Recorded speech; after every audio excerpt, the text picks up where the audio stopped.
Wonderful morning to viewers across the world. It's Ayo Adams on the sports segment of the weekend show. And I'll be bringing you some of the top headlines from the UEFA Champions League. We'll talk about the derby weekend, and we'll also do a deep dive into the Francis versus Ngannou. Francis Ngannou versus Tyson Fury fight that's going to be happening in Riyadh, Saudi Arabia later today.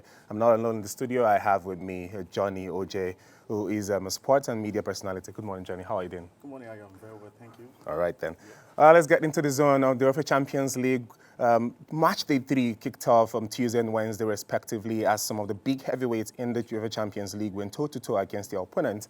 After returning from the international break, we had Atletico Madrid, who were spectacular and against their opponent, trying to come back into the frame. Manchester City were also on mark as Erling Haaland got back into the scoring sheet after a ridiculous amount of goal drought for them in the Champions League. Barcelona were also ahead, beating their counterpart Shakhtar Donetsk a couple of goals, with Fermin, the boy from the La Masia, sparring up into display on that day. Arsenal were also on mark against Sevilla, and we also had Real Madrid, three-time champions in the last couple of years, were also on mark against their opponents too. It was such a brilliant spectacle for the UEFA Champions League, but most significantly, one of the most exciting moments where Manchester United played against Copenhagen. And in the last minute of the game, heroics from one of the men that has been bashed throughout the season, Andre Onana, pulled a magnificent penalty save.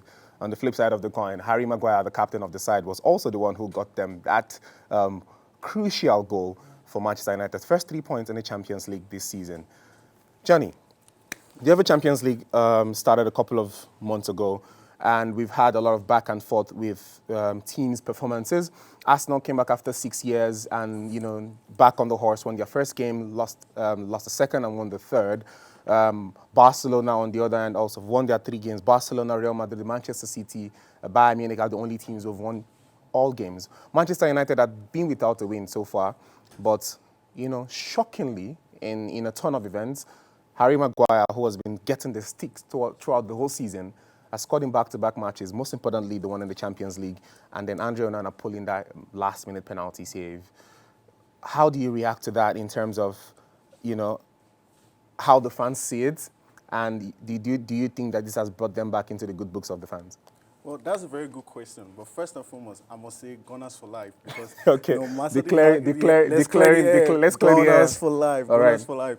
So no matter, notwithstanding, I was very impressed with Manchester United. And if you look at the history of the Champions League, usually the 3rd game and the 4th game in the Champions League are always very sensitive. Very. So the first 2 games are very rough around the edges, because the 3rd game will determine if you're still going to make it to the playoffs, or in other words, the knockout stages. Yep. So Manchester United really made a good statement, and for 2 of the players that have been getting lots of backlashes, with the likes of Harry Maguire and Onana, I think a statement has been made, and we'll look forward to what Manchester United have against Manchester City. All right, we'll look forward to what United has against Manchester City to the weekend. But let's move. We're still on the Champions League, and let's move quickly to Arsenal.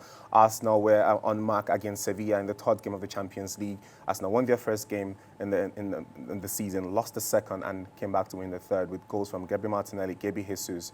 It was such a brilliant game, but sadly for Arsenal fans, Gabriel Jesus was still taken off due to injury and is on the sidelines for a couple of weeks alongside Thomas Partey. But let's come back to react about Arsenal sitting on top of the table with 6 points, on top of Lens with 5 points, and we have Sevilla also with 2 points and PSV with 2 points.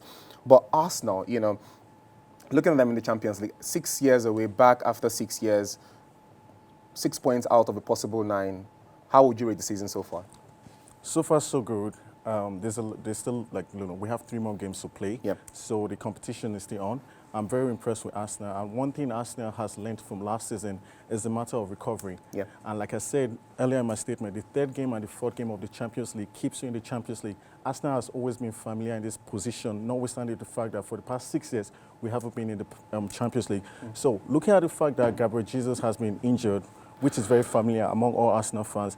Arsenal has a way of working with GJ. Yeah. So I think it's a step in the right direction. Arteta needs to go back to the drawing board and see the necessary replacement, the necessary adjustment for Arsenal to get ready for the remaining 3 games of the Champions League. It's not over until it's over. It's not over until it's over. Still on Arsenal, though.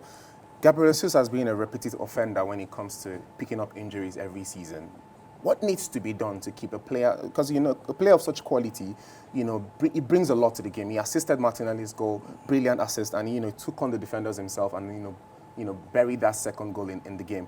What can be done for Arsenal to salvage the situation of these recurring injuries? Because if you also, notably last season, it was those injuries that, capitulated the team, would make them fall off their pedigree for the Premier League. So what do you think can be done in that regard? Okay, in that regard, looking from this perspective, Arsenal has to put themselves in order and, you know, engage the rest of the squad. We have very good players that can fill in Gabriel Jesus. We have Nketiah and we have, you know, Wilson, Wilson, who can, you know, step into the drawing board. But looking at, you know, what Arsenal is going through, I think January transfer has to be very busy for Arsenal, because if we skate through the Champions League before January, we have to get busy in the shopping market. We need to get a striker, because we can't keep on going on with Gabriel. It cost us, you know, it cost us the league. It cost us, you know, lots of injuries from other players. So Arteta, I'm a very strong advocate for Mikel Arteta. Arteta sees more than what we see. Okay. In terms of Arteta Simon, that's fine. That brings my final question on Arsenal. Are you Team Raya or are you Team Ramsdale? As long as he puts on the Arsenal jersey.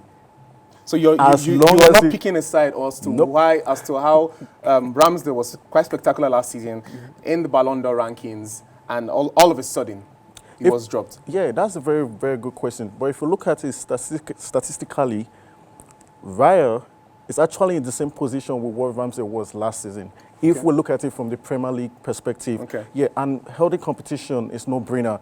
So I think this is going to get Ramsdale fired up. All right, we'll get more Ramsdale fired up. Competition is good for teams. Competition is good for players. And, well, Mikel Arteta has put it out there that, you know, he wouldn't relent on maybe somehow trying to pull the goalkeepers into a contest where they eventually see the need to be substituted or being used in certain situations. Finally, on the Champions League, Barcelona were, well, I wouldn't say spectacular, but they got the win. Yeah. Real Madrid also, you know, put up a brilliant display. Jude Bellingham, one of the biggest stars in the world, and also for his age group, you know, Barcelona, Real Madrid doing perfectly well in the Champions League. But let's talk about Real Madrid.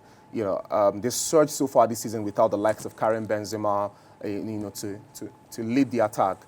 But these young lads have been able to, you know, drive the ship forward. Jude Bellingham, Vinicius Junior, Rodrigo, sublime scenes in the Champions League. How far do you think Madrid can get this season with these youngsters? We all due respect.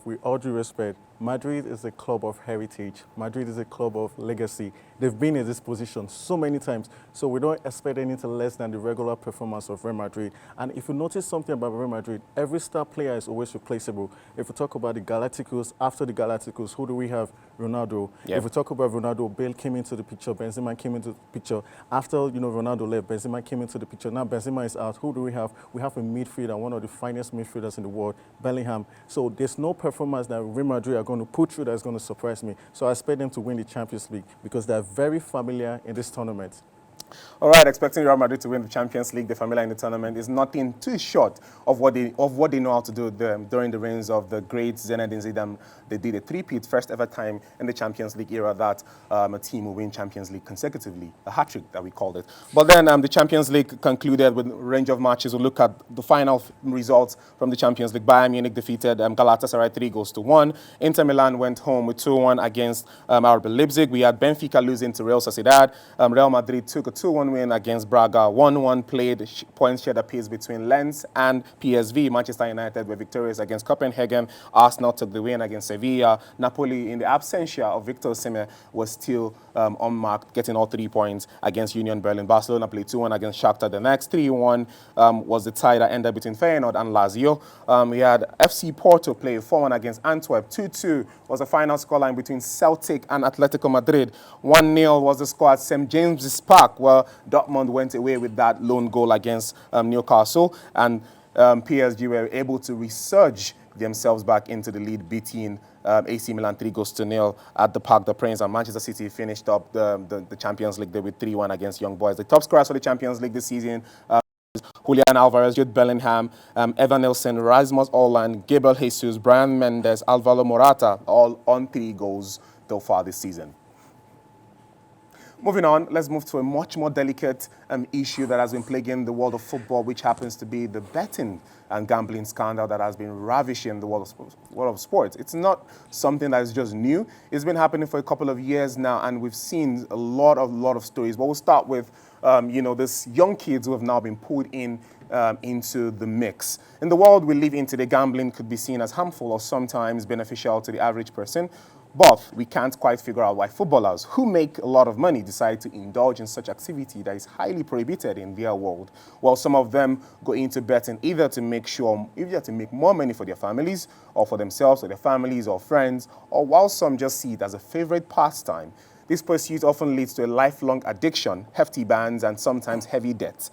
Let's start with Arsenal legend Paul Merson, whose 30 years addiction cost him £7 million, or Joey Barton, who placed 1,260 bets, which ultimately led to a ban in 2017 that ended his playing career.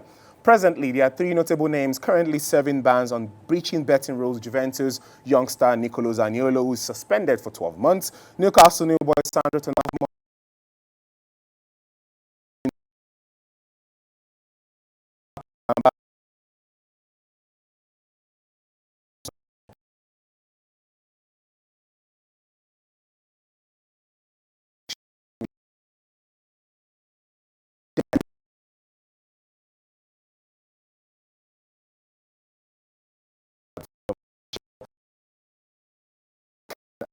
and Isaac, whose 12-year ban might probably end their sporting careers. To sum it all up, this act will continue to cast a dark shadow over the integrity of the sport when athletes and officials succumb to the allure of easy money. They compromise the very essence of the sport we hold dear, where the thrill of the game is overshadowed by the greed for profit. All right, we'll look at these bans and we'll look at the Italian Football Federation has concluded and have given Danilo a 12-month ban. Also, Sandro Tonali of Newcastle has been given a 10-month ban, hefty bans.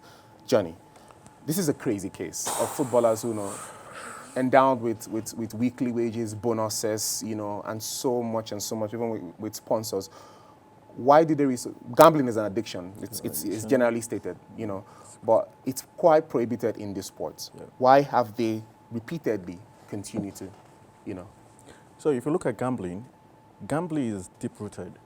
Yeah, so gambling has nothing to do with your professionalism, because this is usually a trade that is done without any profession. So if you see the history of lots of footballers who have been gambling, it's always started before they actually played football. This is something they saw their uncles, their friends, their fathers, their mothers involved in before they actually took the trade to actually play football. Yeah. If you remember the story of Iker Casillas, when his father gambled lots of scores and he messed up the gambling and boom, yeah, it's literally deteriorated our relationship. So it's actually deep-rooted, and it's something that the federation, the likes of FIFA, UEFA, have to look into foundationally before these guys get to the highest point of their professionalism. Because if you hear the story of even Tony and the likes of Tonali as friends, this is what they know, this is the trade. This is what will keep them busy even after the profession. So it has to be very investigated. We'll see how investigated it can be. England's manager Gareth Southgate said, rather than ostracizing these players, we should create a platform for them to grow. That is why in some of their lengthy bans, they are now mandated to take strict rehabilitation process. We'll keep you updated on the ongoings of this betting scandal. Zaniolo and Fagioli have been given 10 months and 12 months bans, respectively.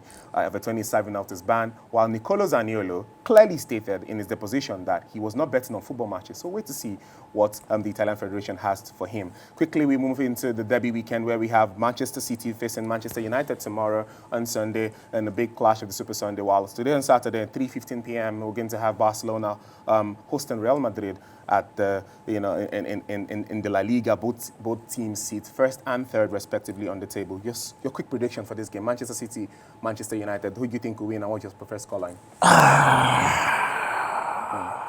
Think deep. Our viewers are watching. Yeah. It's going to be 2-1. 2-1 to who? Against Manchester United. So Man City wins? Yeah. Man City wins, yeah. Okay. La Liga, Barcelona versus Real Madrid.